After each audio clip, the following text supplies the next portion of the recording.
കൈവിടുന്നവനല്ല.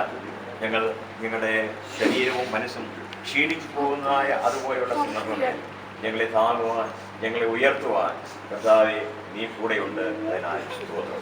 കർത്താവെ, ഭവനത്തിൽ കഴിഞ്ഞ ദിവസം ഉണ്ടായതായ ഈ സംഭവം നീ അറിയുന്നു. പ്രിയ മാതാവിനെ നിന്റെ അടുക്കിലേക്ക് നീ വിളിച്ചു. ഇന്ന് ക്രിസ്തുവിനോടുകൂടെ വിട്ടുപിരിഞ്ഞ് കർത്താവിനോടുകൂടെ ആയിരിക്കുന്ന ആ ശ്രേഷ്ഠമായ പദവിയിലേക്ക് താൻ ഉയർത്തപ്പെട്ടിരിക്കുകയാണ്. കർത്താവെ, അല്പനാളുകൾ ഈ ലോകത്തിൽ അല്പ ശാരീരികമായ പ്രയാസങ്ങളും ക്ഷീണങ്ങളും ഒക്കെ അനുഭവിച്ചു എന്ന് വരികിൽ തന്നെയും അതിൽ നിന്നെല്ലാം വിടുവിക്കപ്പെട്ട് ഇന്ന് നിന്റെ സന്നിധിയിൽ സ്വസ്ഥത അനുഭവിക്കുന്നവളായി, ആശ്വസിക്കുന്നവളായി അവൾ അവിടെ ആയിരിക്കുന്നല്ലോ എന്നോർത്ത് ഞങ്ങൾ നിന്നെ സ്തുതിക്കുന്നു. കർത്താവെ, അവളുടെ വേർപാടിൽ ഞങ്ങൾക്ക് ദുഃഖമുണ്ട്. അവൾ ഞങ്ങളെ വിട്ട് പിരിഞ്ഞു എന്നുള്ളതിൽ ഞങ്ങൾക്ക് കർത്താവെ ഖേദമുണ്ട്. പ്രത്യേകം തൻ്റെ മക്കൾക്കും തന്നോട് ബന്ധപ്പെട്ടതായ എല്ലാവരുടെയും ഹൃദയങ്ങൾ തകർന്നിരിക്കുന്ന സമയമാണ് എന്ന് വരികിൽ തന്നെയും ദിവ്യമേറിയ ആശ്വാസം അവരുടെ ഹൃദയങ്ങളിൽ ഭരിക്കുന്നു എന്നുള്ളത് കൊണ്ട് ഞങ്ങൾ നിനക്ക് സ്തോത്രം ചെയ്യും.